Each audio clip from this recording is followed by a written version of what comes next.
Dans un village perdu entre mer et montagne, là où les rêves se brisent contre la réalité comme les vagues contre les rochers, vivait un potier obstiné qui croyait qu'un seul coup de chance suffirait à changer sa vie. Mais le destin, parfois, a d'autres leçons à enseigner.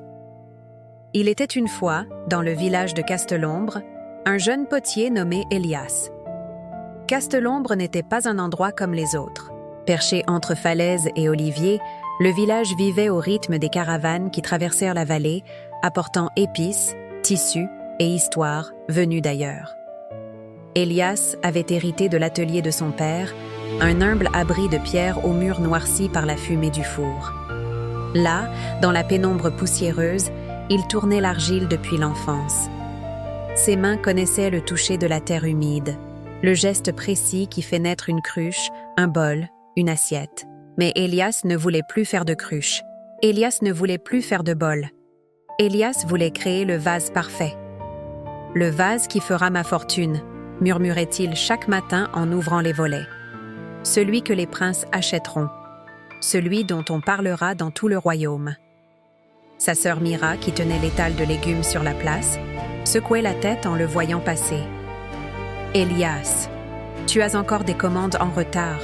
Madame Fosca attend ses assiettes depuis 3 semaines. »« Les assiettes peuvent attendre, » répondait-il sans ralentir. « Je suis sur le point de réussir. » Le vieux Thomas, le forgeron, riait en le croisant. « Toujours à courir après ton rêve, potier ? Un homme doit d'abord nourrir sa famille avant de nourrir son orgueil. » Mais Elias n'écoutait pas. Il rentrait dans son atelier, fermait la porte et recommençait. Il pétrissait l'argile avec rage. Il la montait sur le tour, centimètre par centimètre, en imaginant la courbe parfaite, l'équilibre idéal, la couleur qui éblouirait les yeux. Puis, au moment de la cuire, quelque chose clochait. Une fissure, une bosse, une couleur terne. « Non !» hurlait-il en fracassant le vase contre le mur. 1, 2, 10, 50 vases détruits. Les semaines passaient, les mois. L'argile s'entassait en monticules gris dans la cour. Les créanciers venaient frapper à sa porte. « Elias, tu nous dois pour la terre que tu as achetée. »« Bientôt, » répondait-il, les yeux rougis de fatigue. « Bientôt je vendrai mon vase, et je vous paierai 10 fois ce que je vous dois. » Mira ne riait plus. Elle pleurait en silence, le soir, en comptant les pièces qui manquaient pour acheter le pain. 100 vases, 200, 300. Les villageois commençaient à chuchoter. « Il est fou. Il ruine sa famille. Un jour, il n'aura plus rien. » Elias entendait tout. Mais il n'entendait pas vraiment. Son esprit était ailleurs, perdu dans l'obsession de la perfection. Il ne dormait presque plus. Ses mains étaient recouvertes de coupures. Son dos le faisait souffrir. Mais il continuait. 400 vases, 500, 600. Un soir d'hiver, alors que la neige commençait à tomber sur Castelombre, Elias était seul dans son atelier. Le feu du four crépitait. L'argile tournait sous ses doigts. Il façonnait encore et encore, les yeux mi-clos, le corps épuisé. « Pourquoi ?» murmura-t-il dans le vide. « Pourquoi rien ne fonctionne ?» C'est alors qu'une voix s'éleva derrière lui. « Parce que tu cherches la perfection au mauvais endroit. » Elias sursauta. Dans l'encadrement de la porte se tenait une femme, vieille, très vieille, vêtue d'une cape de laine brune. Ses yeux brillaient d'une lumière étrange, comme si elle portait en elle toutes les années du monde. « Qui êtes-vous » demanda Elias, le cœur battant. « Une voyageuse, une observatrice, peu importe. » Elle s'approcha lentement du tour. « Je t'observe depuis des mois, Elias. Je t'ai vu détruire 743 vases. »« 743 » répéta-t-il, abasourdi. « Oui, 743 échecs. » « Et tu continues. Pourquoi ?» Elias baissa les yeux. « Parce que je veux réussir. Je veux créer quelque chose de grand, quelque chose qui restera. » La vieille femme sourit.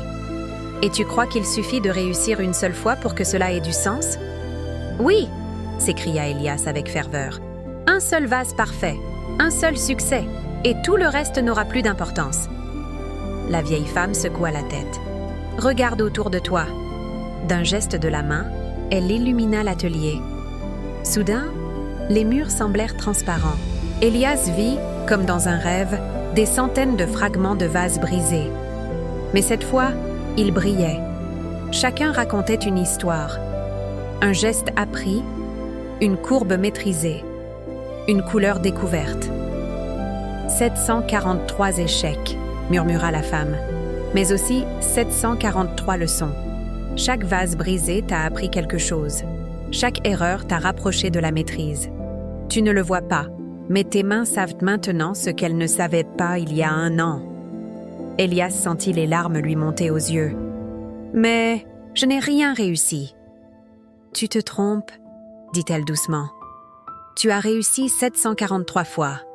743 fois, tu t'es relevé. 743 fois, tu as refusé d'abandonner. C'est cela, le véritable succès. » Elle posa sa main ridée sur l'épaule d'Elias. « Le succès n'est pas une destination, c'est un chemin. Et chaque pas, même bancal, compte. » Elias regarda ses mains tremblantes. Pour la première fois depuis des mois, il les vit vraiment. Les cicatrices, les cales, les traces de l'argile incrustées dans la peau.